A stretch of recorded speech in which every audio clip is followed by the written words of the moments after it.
Hello, everyone. Welcome to the course, week one of the course. I just want to make a quick video to make sure that we all know what we need to do. Maybe a chance for me to explain a few things about how I've set up the course.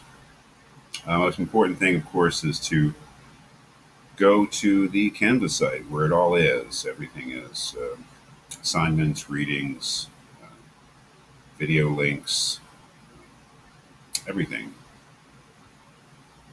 So you should have a chance in the next couple days to look at the syllabus. There are a few things I need to change about the syllabus, especially about grades to total number of points available for the class, but I will let you know.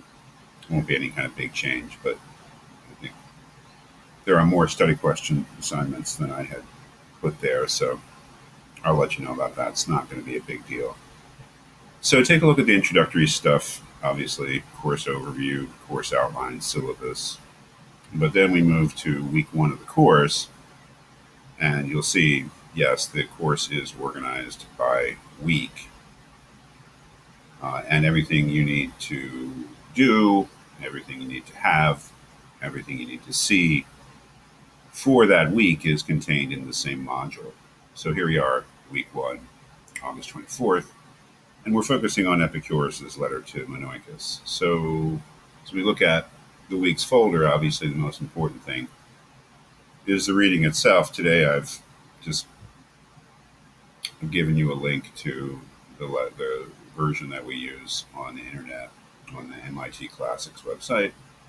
Not a really long reading, it's a brief reading, deceptively simple.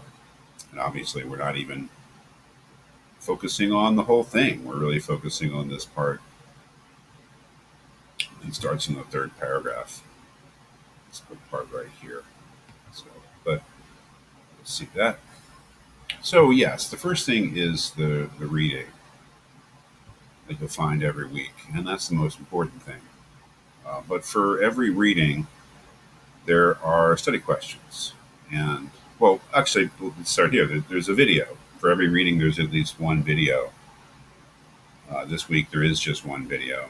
Next week you'll see there's multiple videos because the reading is more complicated. But if you click on that, you should be taken after this window here to the video on my YouTube channel. YouTube is just the easiest way to make and not to make, but to store videos. So if there's ever any problem in terms of a broken link or anything like that, please let me know. So we've got our reading, and then we have the video for the reading. And then we have the review questions. What I've tried to do, because it was at least my impression that this course began as a Tuesday, Thursday in-person course before we switched it online, and then it was given to me. I tried to preserve that rhythm of the Tuesday, Thursday thing with the review questions. That's why there's two sets of review questions. There's a set that's due on Tuesday, August 25th, and then there's a set that's due Thursday, August 27th. I thought that might be, something to do. That is some way of preserving at least the rhythm of the Tuesday, Thursday meetings, even though we won't be meeting in person at least. We'll try that for a while, having two sets of study questions every week. They're on the same reading. It's a brief reading, so you don't have to worry about getting it all done by Tuesday. I may change that as we move on and just have one set of study questions for the whole week. It really depends, but I will definitely let you know. But in any case, when you look over the week's work and the week's material, just note what the due dates are for the study questions. They'll always be available under the link. So, what do we have? We have a reading, we have a video on the reading, we have study questions due on the reading. And then the fourth element here is the discussion board. There is a weekly discussion board. If we click on it, all we get is just a blank discussion board page. And that's because I don't put up prompts or topics or anything like that for the discussion boards, because I believe the discussion board should just be your free, unstructured, or uninfluenced. You're just your spontaneous response to the week's reading. You should write whatever your response is, whatever your initial thoughts in encountering the work, the reading of philosophy. Whatever your spontaneous initial free response is, just write it in a paragraph or two. I mean, write down something substantive, some sort of response, some idea, some opinion you've had on the week's reading, and just post it. Don't worry about whether it's correct or whether it conforms to some expectation I have. Just what are your thoughts? What do you think of it? And that can be anything you wish. It doesn't have to be simple agreement or disagreement. It can be on any particular point that you want to talk about, having to do with that week's reading. And then you need to reply to the posts of a couple of other students, let's say at least two other students, and be specific. Respond to something that is concrete in what they've written. So it's not just general approval or I like that or I disagree. Just get to something more specific. So do that. So you can have an initial post of 1 to 2 paragraphs of your own thoughts, and then you're going to have at least 2 additional posts, 2 replies to other students' posts with your thoughts on their thoughts. Finally, the 5th element of we got the reading, video on the reading, review questions. And again, you can see the due date on the discussion board is Sunday. Try to post as early as you can in the week, because otherwise it really defeats the purpose of the discussion board. Because if everyone waits till the end of the week to post, then it doesn't really become a discussion. So I know that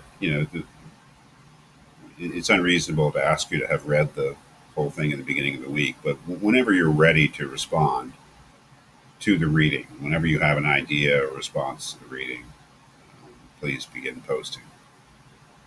The last thing is the weekly live session. I have to tell you that although I have been teaching online at St. Joe's since 2009, and I've taught at other schools online. But I haven't done live sessions in a long time, because when I was doing them back in the old days, the technology just wasn't there. It wasn't reliable enough. It was too stressful to try to conduct a session because there were always interruptions, and it really just wasn't worth it. So I stopped doing live sessions, and this is the first time I'll be doing live sessions for several years. So you'll have to bear with me. And it's also the case that I might switch from Zoom to something else, because I have participated in Zoom sessions and I've had big connection problems. Every time I try to speak, my signal seems to break up. So I may switch to some other form. And I also really don't know how to use it.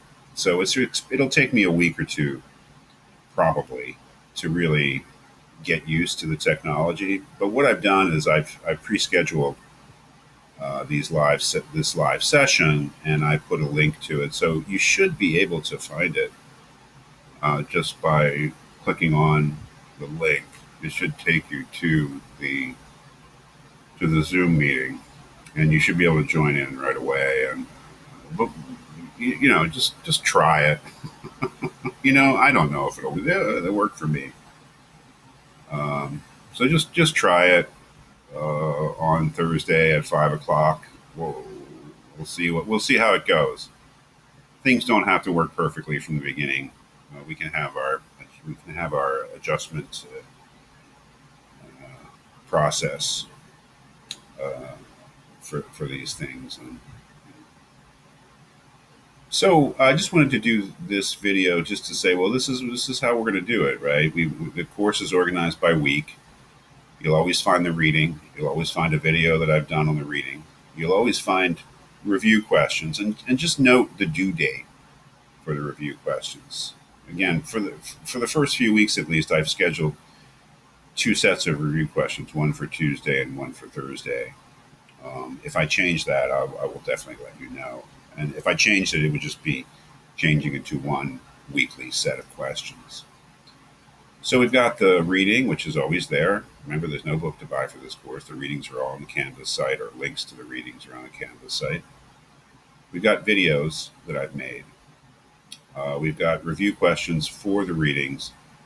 We've got a discussion board, a weekly discussion board, and again, that needs to be done by the end of the week, so by Sunday evening. But try to do it as soon in the week as you can. And we've got a link to the live Zoom session, which is always going to be Thursday at 5 p.m. Again, it was my impression that this was originally a course that met in person during that time, so that's why I chose that particular day and time to have the weekly session. If it turns out that there's a better time, then we'll switch it to that. We'll do what we can. So that's it. Good luck. This is a really interesting reading, Epicurus. It's incredibly important in terms of the rest of the class because it sets out a certain theory of death, which, in one way or another, everything we read is responding to. Right? So either agreeing with or disagreeing with. So again, welcome to the course. We'll see how it goes. There's an adjustment period for every online course. We have to get used to how it's done. If you ever have any questions about the course, or just want to talk about the material in the course, feel free to email me. Don't contact me through the Canvas site because I don't really check that inbox very often. I just don't notice it. I look for my email. So email me at my St. Joe's email or call me on my cell phone. That number is available on Syllabus.